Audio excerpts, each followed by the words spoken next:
TCN news मध्ये आपले स्वागत आहे। मित्रांनो नमस्कार। याआधी आम्ही आमच्या YouTube या मंचावरून घाटंजी नगरपालिकेच्या सार्वत्रिक निवडणुकीच्या अनुषंगाने काँग्रेस पक्षाच्या वतीने येथील माजी नगरसेवक तथा शहर काँग्रेस कमिटीचे अध्यक्ष यास काँग्रेसकडून नगराध्यक्ष पदाची उमेदवारी देण्याची चर्चा सुरू असल्याचे दाखवले होते। या उमेदवारीला काही मोजक्या कार्यकर्त्यांचा पाठिंबा असला तरी बहुतांश काँग्रेस कार्यकर्त्यांचा या उमेदवाराला प्रचंड विरोध असल्याचे स्पष्ट दिसत आहे। काँग्रेस कार्यकर्त्यांचं म्हणणं आहे की ज्याला नीट वाचता लिहिता बोलता येत नाही अशा व्यक्तीला नगराध्यक्ष पद देणं म्हणजे काँग्रेसचा स्वतःच्या हाताने राजकीय पराभव निश्चित करणं होय। आज आम्ही त्या उमेदवाराच्या स्वतःच्या प्रभागात प्रत्यक्ष भेट दिली आणि तिथे पाहिलं ते दृश्य अत्यंत धक्कादायक होतं।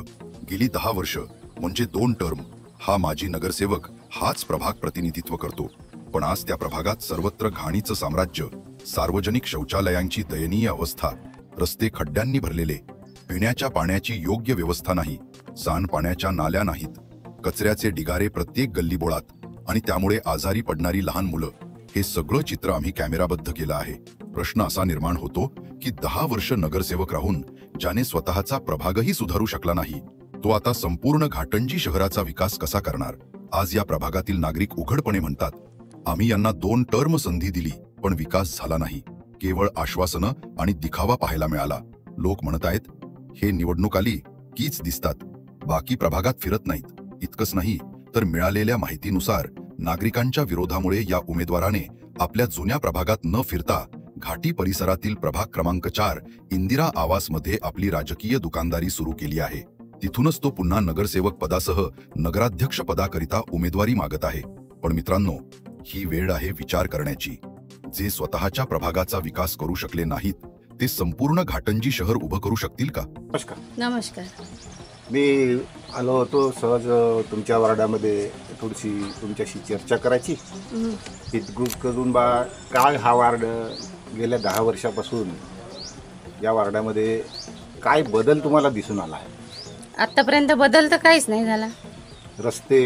रस्ते काही नाही, अर्धे रस्ते झाले, ते रस्ते काही व्यवस्थित झाले नाही, नाल्या नाही झाल्या। मग गेल्या 10 वर्षापासून एकच मेंबर समजा आहे, तर मग त्या मेंबरवर तुमचा कितपत विश्वास आहे का बा विकास करेल असं?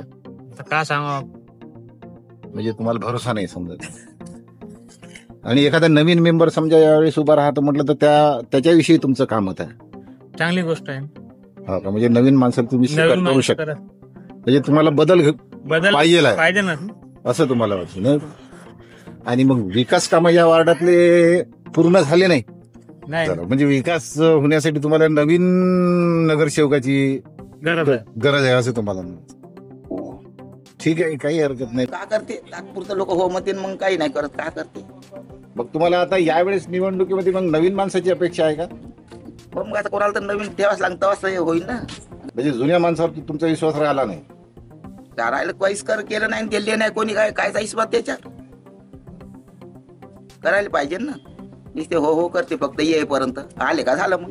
पण म्हणजे 10 वर्षात जो तुम्ही आता 10 वर्ष तुम्ही इथं जे आहे, तर 10 वर्षापूर्वी जो बदल होता त्याच्यात थोडासा बदल झाला असं म्हणायचं आहे का? थोडा काहीच नाही झाला। ते बाबा ते तिथपर्यंत रोड झाला, बोरकरच्या घरापर्यंत। अच्छा। आणि त्याच्यानंतर इकडे तर काहीच नाही, पूर्ण दगड आहे, मंदिराकडे काहीच नाही, आमच्या घरापुढे रोड नाही। म्हणजे जो विकास व्हायचा होता, नाली नाही, मागं आमच्या घरामागं नाली खूप मोठी येते, पाणी येते तिकडून मारावरच्या वावराकडून। तुमच्या वार्डाचा विकास किती झाला बा?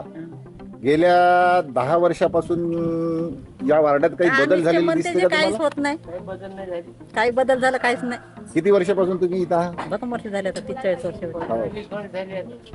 बघ, गेल्या 10 वर्षापासून नगरसेवक इथं किती बदलले? बदलून गेले, काहीच नाही केले कोण हो म्हणते तसे, पण काय करते? गेला पण त्यांनी ढेंगाण करून गेलं सर। मग काय आमच्या घरात पण टाकून गेलं उलट। काम केले ना तर माणसाला किती खुशी वाटते। काही ना नका तुम्ही काही करा, पण बाकीचे जे काही म्हणते ते करायला पाहिजे का?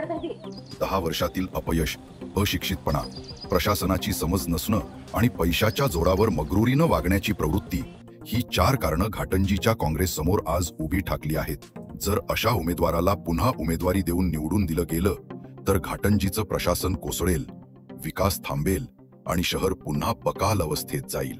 काँग्रेस पक्षाने या परिस्थितीत विचार करायला हवा।